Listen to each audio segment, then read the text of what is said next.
Here we are again with another really cute bob, as you guys seen in the intro. This one comes from Lumiere Hair. They sent over this nice goodie bag and it had these cute little rubber bands in it. They gave me some chocolate brown wig caps and then my wig. This one is a wavy bob in the length 10 inches and I'm super excited because it looks so good. Here it is here. It's pre-parted and it has a nice gorgeous texture. Again, it is 10 inches and this is what the inside looks like. You get a total of 4 combs, 3 in the front, 1 in the back, adjustable straps which I've already adjusted, and voila. So this is what it looks like when you first put the wig on. Very, very gorgeous. I am in love with the texture. This one is great because you definitely don't need to do anything to the ends.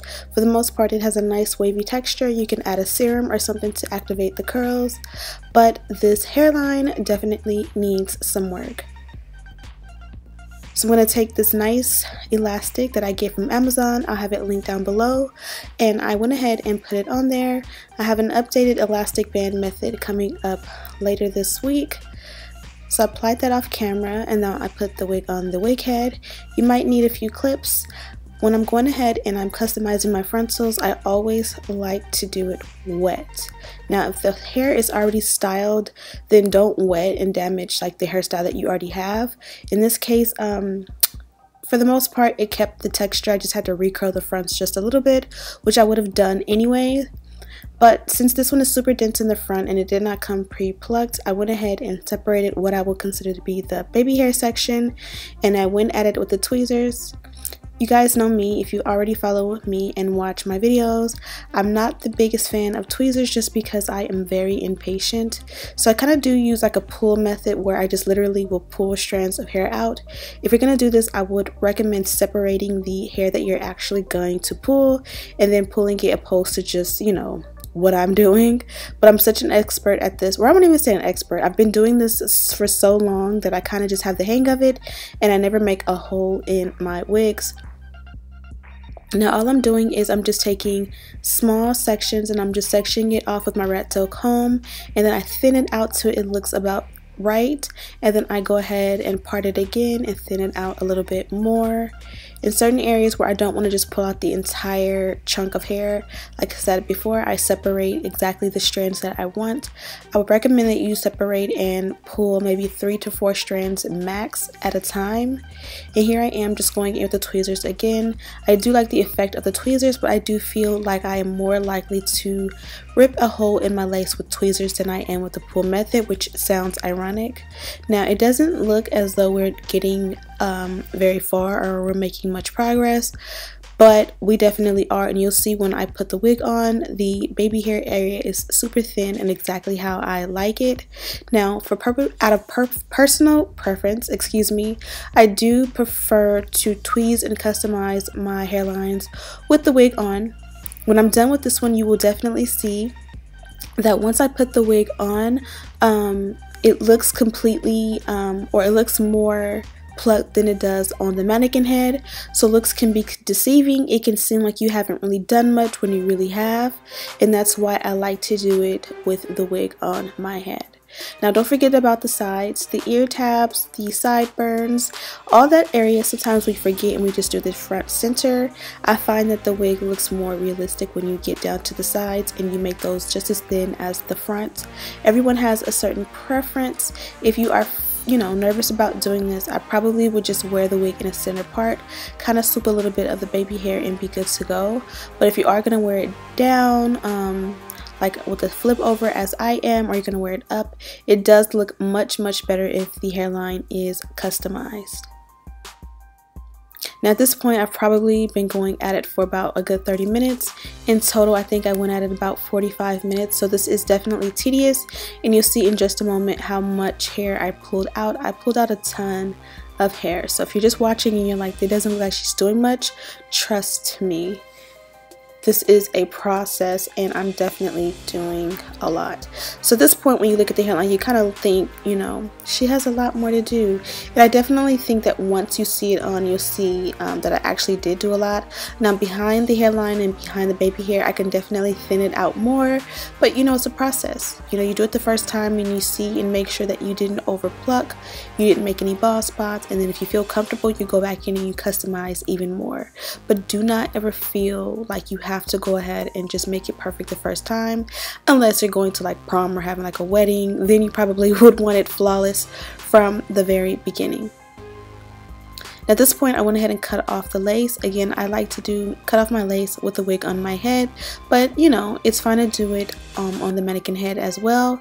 Make sure that you have T-pins. I know a lot of people who are starting out, they'll buy the wig head and then they'll put it on and they'll wonder why the wig is flopping around. That little pin that's holding that elastic band in place, you need to buy, or I recommend that you buy a pack of those. I get mine in a 100 pack from, I think it's like a 450 pack from Amazon. I bought one pack and I haven't needed any more, and that was like over a year ago.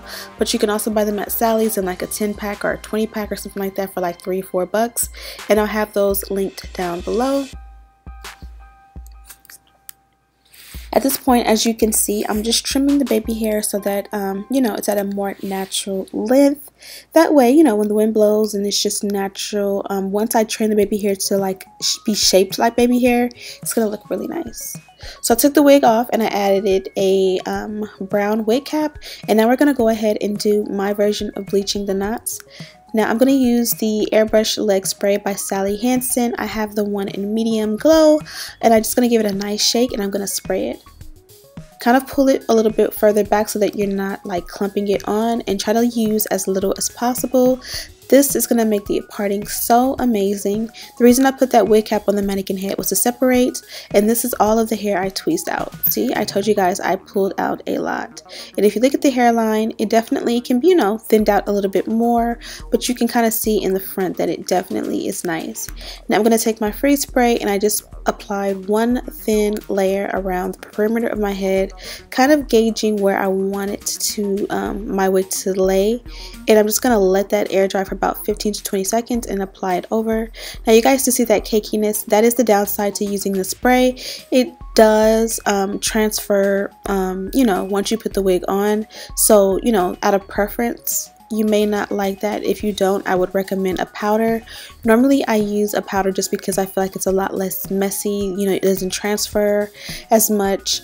Sometimes you will find with the hairline on with that product that it kind of leaves like a gray film. You're going to see it, or you can kind of see it here, but once I swoop the baby hair, you'll see it too. The biggest way to combat that is to do your hair the day before, and then like the next day it won't be as bad. But that first day you definitely will see that in the hairline. Also, whenever I applied that leg spray, you definitely did see that the baby hair was peeking out of the lace. Make sure that you brush the baby hair back, maybe even using a little bit of water from the spray bottle. That way, whenever you flip the wig inside out and put it on the mannequin head and spray that spray, the spray does not make direct contact with the baby hair as it did for me. Just a tip. Now I'm doing the baby hair. You guys have seen me do this a million times. I'm using my favorite product. I got a larger jar and the green one. It smells so good. I took this wig off the next day and I was like, what does that smell? Why does it smell so good? And I forgot I had to use this, and it literally will linger and make your hair smell so good. And I also love the way it does my baby hair. Absolutely satisfied. Happy camper. Now this is the first time you see me part the hair, and you can see through. It does look like I bleached the knots. And this is the side. They don't give you as much parting space on the sides, so I still wanted to do a top knot bun, and I'm just going to show you a great way to do it. You guys seen in the intro that ultimately I went with the flip over method, which I think was the best choice, but I still decided to leave this clip in to show you guys how important it is to secure the lace and make sure that your tracks are not showing. So all you do is you just part around where the tracks start and just make sure that you have hair from the lace covering those tracks. Use a little bit of a foam lotion or something to hold it and like mold it into place so that it's not moving around. And then I just kind of melt that in or secure that with the flat iron. That way, no matter how, you know, I style the wig and when the wind blows and all that, you will not see any of the track. Now because I wet the front, it did kind of straighten out or leave the front a little bit straight, so I just go ahead and bump you know, certain areas just to make it blend with the rest of the waves. Here I am making a nice tight pony in the front, and this would have looked gorgeous if they would have gave a little bit more parting space, but for some reason I just wasn't feeling it. So I decided to go ahead and twist the hair into a bun. Both the ponytail and the top knot bun are really cute, but I just feel like I wasn't slaying, so I went ahead and just wore it down. Now on a 2nd, 3rd, 4th, 5th, 6th, 7th, 8th, 9th, 10th day, I definitely will go back to this look because I did like it. I just didn't feel like I was slaying as good as I wanted to, but yeah, I did like it like this. So now that we're back to down, I'm going to go ahead and just bump the area, but you guys can see through all of that, that area remained, you know, down and flat, and from a distance it's gonna look like, you know, scalp, like real hair, you know. So I'm doing some backhanded curls, curling away from my face. Gonna fill in the area and make it to like be a nice little feather, and these curls are gonna blend in really nice with the waves that were provided with this wig naturally. So this one came out super beautiful. Hope you guys enjoyed this quick one. Absolutely love the feather in my face.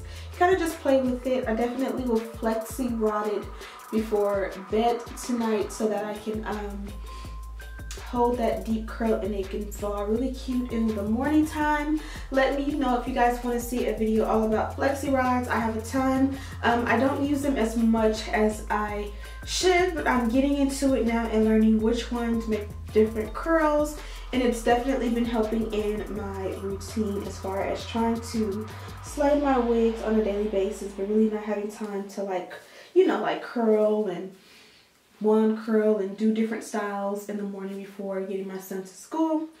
But yeah, hope you guys enjoyed this one. Don't forget to check out Lumiere hair. Lumiere. Hope you guys check this one out. Everything that I used is listed in the description bar. Also, the wig itself is listed in the website and all that so that you can shop. Thank you guys so much for watching, and as always, I'll see you in the next one.